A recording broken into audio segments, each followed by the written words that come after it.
दक्षिण के जंगलों में जानवरों की तस्करी आम बात थी और ज्यादातर तस्करी सेठ कुमार के कहने पर होती थी। कुमार ने कई सारे मुष्टंडे पाल रखे थे जो जानवरों को पकड़ा करते थे। इन्हीं में से एक थे कालिया और भीखू। ये दोनों सांप पकड़ने में स्पेशलिस्ट थे। वो देख, वो रहा काला वाला, पकड़ उसको।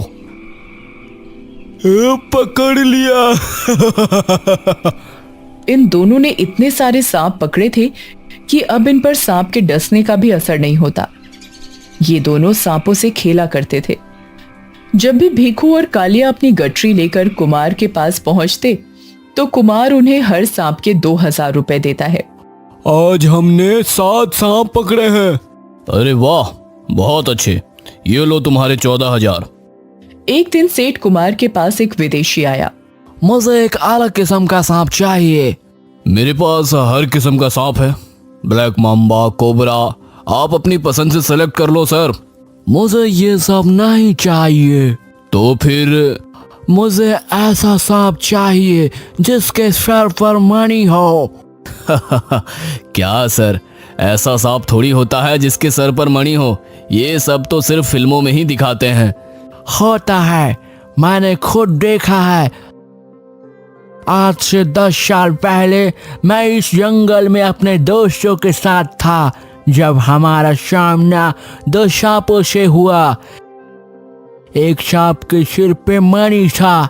उन सांपों ने हमें बिल्कुल भी नुकसान नहीं पहुंचाया, पर मुझे आज भी वो सांप याद है, उसकी वो फुंकार। पर ऐसे सांप को हम कैसे ढूंढेंगे? वो जगह मुझे याद है। तुम अपने लोगों के साथ चलो, मैं तुम्हें वो जगह दिखाऊंगा और फिर तुम लोग उस सांप को पकड़ लेना। वो सब तो ठीक है, पर उस सांप को पकड़ने में हमारा क्या फायदा है? मैं तुम लोगों को 10 लाख रुपए दूंगा। 10 लाख सुनते ही कुमार तुरंत तैयार हो गया। ये सांप अगर तुम दोनों ने पकड़ा तो तुम दोनों को 5 लाख रुपए दूंगा, समझे? 5 लाख। 5 लाख सुनकर कालिया और भीखू दोनों दंग रह गए।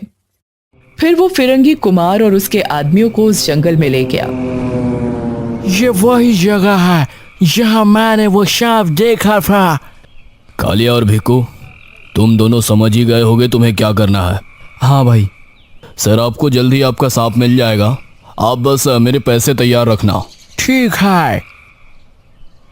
उस दिन से कालिया और भीखू दोनों उस मणि वाले सांप की तलाश में लग गए।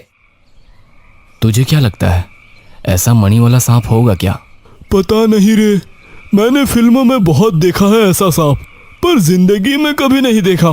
पर अगर हम दोनों ने उस सांप को पकड़ा तो हम लोगों को 5 लाख रुपए मिलेंगे। मुझे समझ नहीं आ रहा है कि वो फिरंगी उस सांप के 10 लाख रुपए क्यों दे रहा है, लेकिन मुझे क्या। जो भी हो, हमें उस सांप को ढूंढने की कोशिश जरूर करनी चाहिए। 5 लाख रुपए से हम दोनों की जिंदगी बदल जाएगी।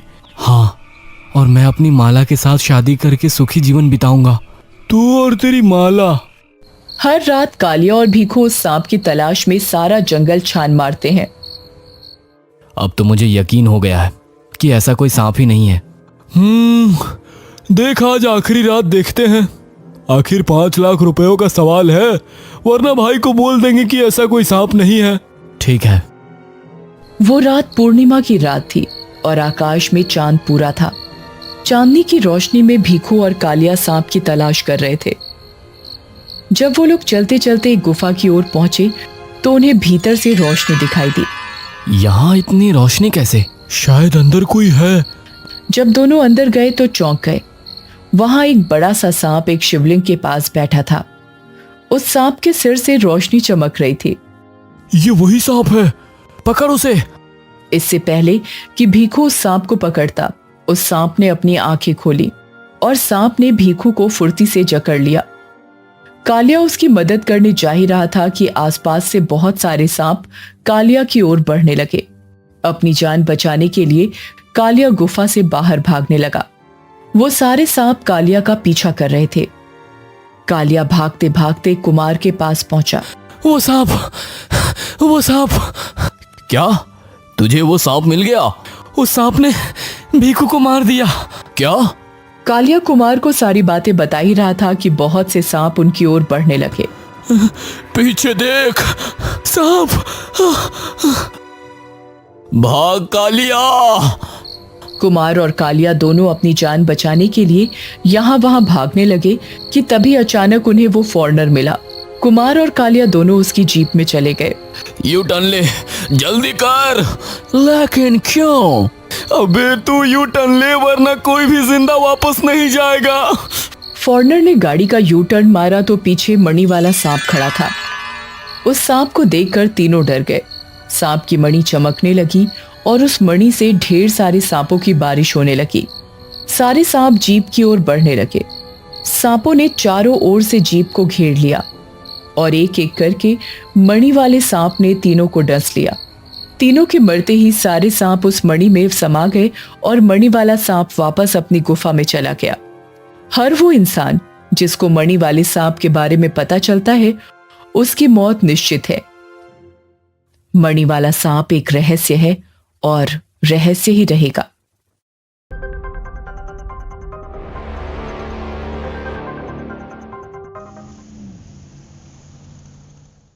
अजय अपने ऑफिस में बैठा था। तभी मीरा एक केस की फाइल लेकर आती है और अजय से कहती है, स्मार्ट इन्फो कंपनी के डेटा एनालिस्ट अभिनव शिंदे की लाश उनके घर में मिली है। उसने खुद को गोली मारकर आत्महत्या कर ली। पर उसके जान पहचान वालों का कहना है कि उसके पास सुसाइड की कोई वजह नहीं थी। इसलिए अब ये केस हमें इन्वेस्टिगेट करना है।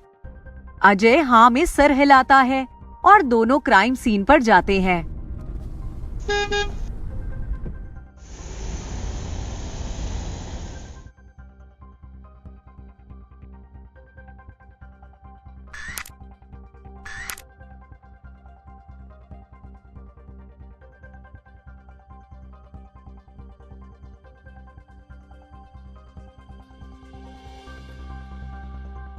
कुछ देर तक इन्वेस्टिगेट करने के बाद अजय कहता है, मीरा, ये सुसाइड नहीं मर्डर है, क्योंकि अभिनव ने जिस हाथ से खुद को गोली मारी है उस हाथ की हथेली पर खून के छींटे हैं, जो कि नहीं होने चाहिए, क्योंकि उस वक्त उसने हाथ में गन पकड़ रखी होगी। तो गोली लगते वक्त खून के छींटे सिर्फ गन की ग्रिप पर होने चाहिए थे, उसके नीचे हथेली पर नहीं। मतलब कि अभिनव को किसी और ने गोली मारी है। अगर अभिनव का मर्डर हुआ है तो कोई सबूत या लीड जिससे हम केस को आगे इन्वेस्टिगेट कर सके? मीरा, घर में हमें हर जगह अभिनव के फिंगरप्रिंट मिले हैं, लेकिन उसके लैपटॉप और मोबाइल पर नहीं, जो कि अजीब बात है। घर में कोई फोर्स एंट्री का साइन नहीं है और मर्डरर अभिनव के लैपटॉप और फोन के पासवर्ड भी जानता है। मतलब खूनी अभिनव को बहुत अच्छे से जानता था और जानता था कि उसकी अभिनव से बात भी होती होगी। इसलिए मीरा, तुम सारी कॉल डिटेल्स चेक करो और देखो कि कोई सस्पेक्ट मिलता है क्या।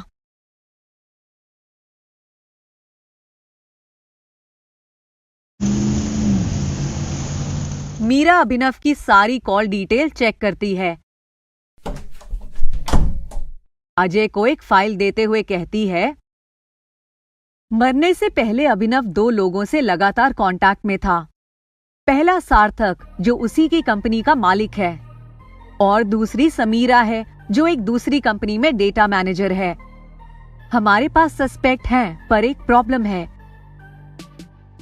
लेकिन समीरा का कहना है कि मर्डर के टाइम वे थीम पार्क में थी। उसने इंस्टाग्राम पर वहां की फोटो भी पोस्ट की है। तो अभिनव मर्डर सार्थक ने ही किया होगा। नहीं मीरा, मुझे नहीं लगता कि सार्थक खूनी है, क्योंकि अभिनव जहां गन रखता था उस अलमारी की ऊंचाई लगभग 6 फीट है। उसी अलमारी के पास बिछे कारपेट पर टेबल रखने के निशान थे। मतलब कि खूनी की हाइट कम थी, इसलिए उसने गन लेने के लिए टेबल का यूज किया, और सार्थक की हाइट काफी ज्यादा है, तो उसे टेबल यूज करने की जरूरत नहीं पड़ती। इसलिए मुझे लगता है कि अभिनव का मर्डर समीरा ने किया है। लेकिन उसके पास सबूत है, 4 बजे तक वो थीम पार्क में थी। पोस्ट तो पुरानी फोटो भी की जा सकती है, और वैसे भी उसको कैसे पता कि मर्डर 4 बजे से पहले हुआ है। हमने मर्डर की टाइमिंग तो अभी तक किसी को डिस्क्लोज नहीं की। इसलिए मीरा वारंट की तैयारी करो।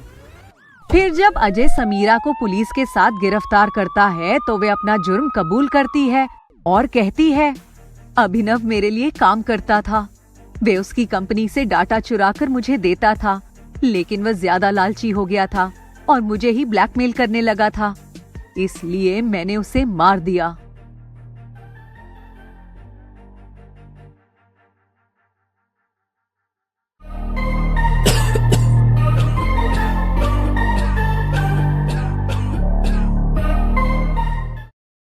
एक दिन डिटेक्टिव अजय और असिस्टेंट मीरा मार्केट से लौट रहे थे कि तभी मीरा लोगों को खांसते देख कहती है कि ये अचानक लोगों को क्या हो गया, खांस क्यों रहे हैं? मीरा, ये शहर है, यहाँ हवा में ऑक्सीजन कम, धुआं ज्यादा है, तो लोग खांसेंगे ही ना। हाँ वो तो है, और हाँ हमें अभी केक लेकर जाना है, शीतल का बर्थडे है आज। ओह हाँ, मैं तो भूल ही गया था, लेकिन मुझे अभी देर हो रही है, इसलिए तुम केक ले आओ, मैं ऑफिस जाता हूँ। अजय अपने ऑफिस पहुंचकर टीवी ऑन करता है। शहर में लोग अचानक ही बीमार होते जा रहे हैं। डॉक्टर समझ नहीं पा रहे हैं कि बीमारी की वजह क्या है और क्या इलाज किया जा सकता है। अगर कुछ घंटे ऐसे ही चलता रहा तो शहर में अलर्ट जारी किया जा सकता है। तभी अजय को सीएम ऑफिस से कॉल आता है। डिटेक्टिव अजय, शहर में लोग बीमार होते जा रहे हैं क्योंकि शहर पर बायोकेमिकल अटैक हुआ है। हमें 2 दिन पहले हमले की धमकी मिली थी। इस अटैक की वजह से ज्यादातर बड़े वयस्क लोग ही बीमार हो रहे हैं। बहुत कम बच्चे ही इसके शिकार हुए हैं। अगर जल्दी से कोई एक्शन नहीं लिया गया तो बहुत बड़ी गड़बड़ हो सकती है। इसलिए अजय, तुम जल्दी पता करो अजय कि ये बायो अटैक कैसे हुआ है और लोगों के बीमार होने की वजह क्या है, ताकि इसका इलाज ढूंढा जा सके। और फिर फोन कट हो जाता है। तभी मीरा भी केक लेकर आ जाती है। फिर सब लोग मिलकर जूनियर असिस्टेंट शीतल का बर्थडे सेलिब्रेट करते हैं। सेलिब्रेट करने के बाद वे इन्वेस्टिगेशन के लिए जाने ही वाले होते हैं, पर अचानक ही मीरा और शीतल की भी तबीयत खराब होने लगती है। तुम दोनों ने अभी अभी ऐसा क्या किया है जिससे इन्फेक्शन तुम तक पहुंच सकता है? हम दोनों ने अभी केक खाया है और ऑफिस आते वक्त मैंने कॉफी पी थी। केक कॉमन है, तुम दोनों ने खाया था, मतलब जरूर उस बेकरी में ही कुछ गड़बड़ है। और फिर अजय और मीरा बेकरी शॉप जाते हैं और सब कुछ चेक करते हैं।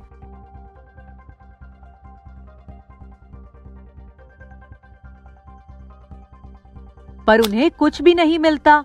इस बात से अजय बहुत परेशान हो जाता है और सोचने लगता है, अगर ये केस जल्दी सॉल्व नहीं हुआ तो इन्फेक्शन पूरे शहर में फैल जाएगा।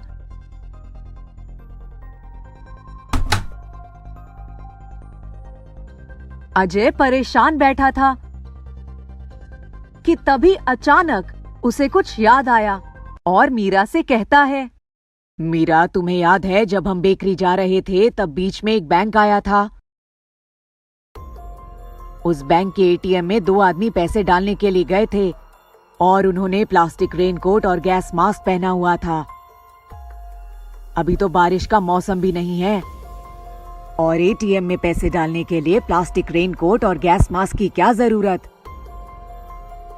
और चीफ ने भी कहा था कि ज्यादातर वयस्क लोग ही बीमार हो रहे हैं। ये सब बातें एक ही तरफ इशारा करती हैं कि बायोकेमिकल इन्फेक्शन नोट से फैलाया जा रहा है। और इससे पहले तुम्हारे बीच कॉमन चीज केक नहीं, नोट थी, क्योंकि तुम केक खरीदने गई थी और शीतल ने कॉफी पी थी। मतलब दोनों ने ही पैसे का एक्सचेंज किया था। इसलिए मीरा, तुम जल्दी से पुलिस बैकअप बुलाओ, अब इन्हें रंगे हाथ पकड़ेंगे।